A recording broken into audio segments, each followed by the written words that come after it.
Welcome the our channel. Today we how to connect Airtable with Trello, beginner guide step by step clearly. To connect Airtable with Trello, start by logging into your Airtable account. Select the base you want to use for this integration. Next, go to the Automations tab located in the top menu.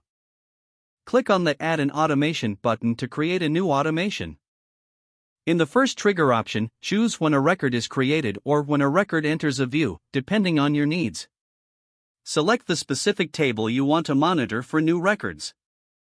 Now, click on Add Action to choose your desired action. Select Send a webhook from the Actions list. Open a new tab and log into your Trello account. Navigate to the board where you want new cards to be created. In Trello, click on Show menu on the right side of the board. Then select More and click on Settings. Here, you will find the API key option. Copy your API key. Next, click on Token to generate an access token. Copy this token as well. Return to Airtable and paste both the API key and access token into your automation setup. In the fields for the webhook, set the URL to Trello's card creation endpoint. The endpoint URL should look like this: https://api.trello.com/1/cards?key =your API_key &token =your token .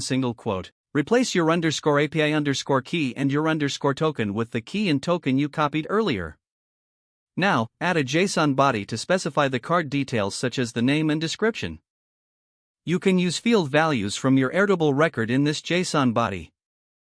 Once all details are filled out, click on Test to ensure the connection works. If successful, you will see a confirmation message. Finally, turn on your automation in Airtable to activate the integration. Your Airtable base is now connected with Trello, and new records will create cards automatically. If the page does not load, refresh the browser or try again in a private or incognito window. Make sure you are using the correct email address, then retype it carefully to avoid small typos. If your password is not accepted, use the reset option and create a new strong password you can remember. Don't forget to like this video and subscribe to our channel for more step-by-step tech guides.